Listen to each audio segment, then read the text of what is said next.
fögnuð.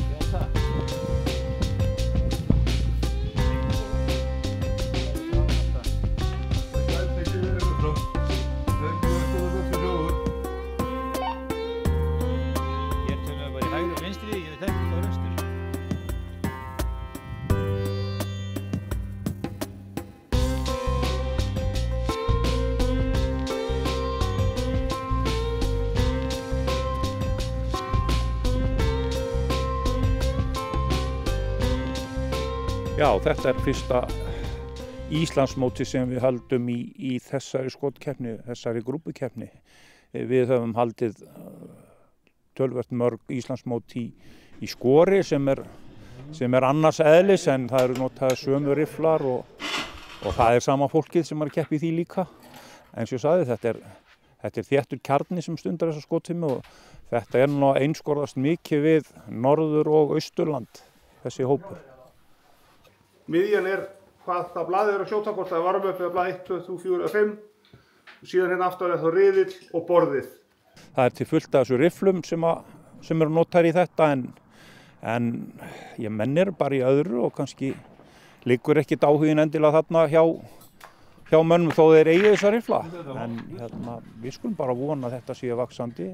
Við erum með eina konu í þessum hópi sem er mjög gott. Ég vildi gjarnan sjá fleiri. Það er ekki alveg skotið eins og kallarnir.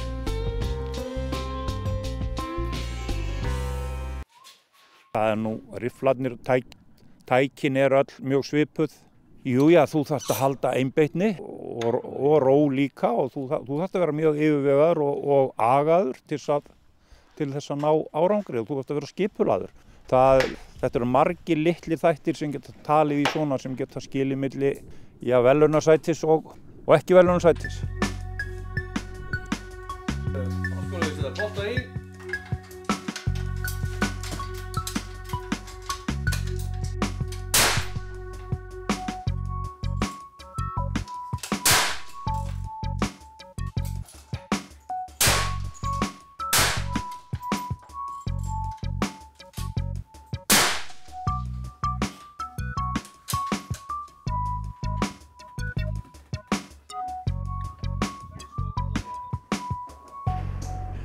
Þetta gengur fyrst og fremst út á það að skjóta einu skoti og reyna að hitta öllum 4 sem koma á eftir í sama gatið. Eins nálægt og hægt er á 100, 200 og stundum 300 metrum.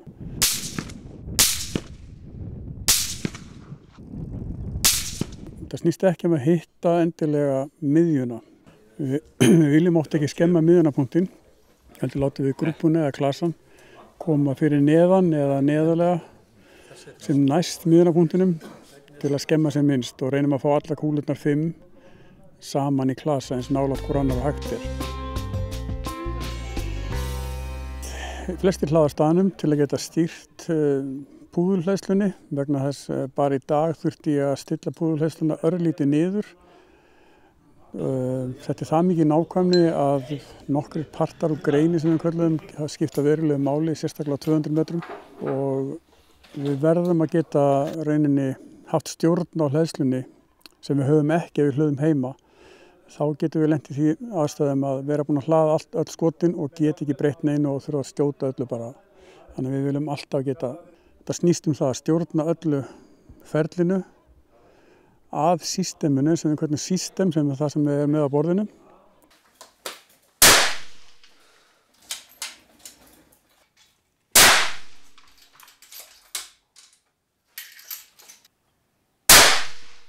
Það sem gildir í þess eins og öllum öðrum íþróttum, þú þarft viljan, þú þarft að æfa þig, þú þarft að gera meira því að skjóta heldur en að sitja kannski inni og spá í einhverjum hlutum og skoða YouTube-myndband. Þú þarft raunverulega að skjóta.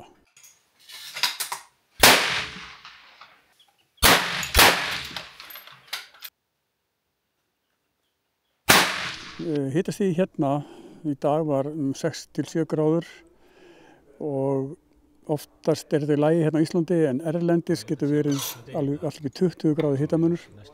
Ef menn breyta ekki hleðslunni yfir daginn, kannski frá 9 morgnana til 4 á daginn, þá getur menn lent í verulegum vondum aðstæðum með grúppur. Hitastigið hefur áhrif á hraðan og hraðinn ef hann fer yfir, eða pressan skulum við segja, ef hún fer hátt upp, þá getur við fengið sem kallum að riffillinn að spýta skotum. Það er kannski með 4 skot í litli grúpu en 1 skotið er langt út úr eða 3 og 2 og 2 skotin er langt frá hverju hinum 3 og við kallum það svona aggregate killer. Það mættu 8 keppur til leiks.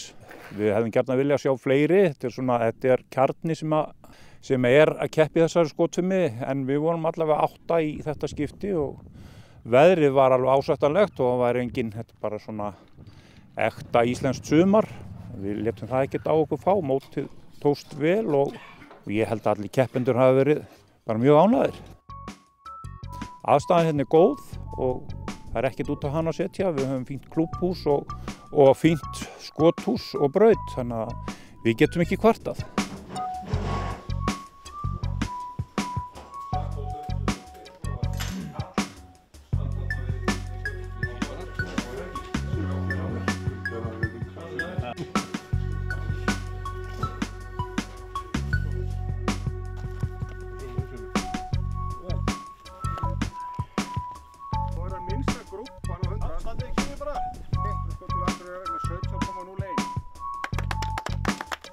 Hvernig eru þingmenningur að lita?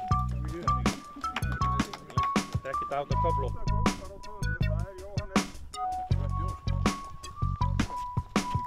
Ég stefndi ákveðnu aggregati sem kallum er 25 skot. Ég vildi komast yfir svo kallar 250 aggregates í samanlögu og var við það. Og það var mitt takmark í dag að reyna að vera undir 250. Það er svona 250 partar úr tommu. Hún er 1000 og við viljum vera undir því ef við getum.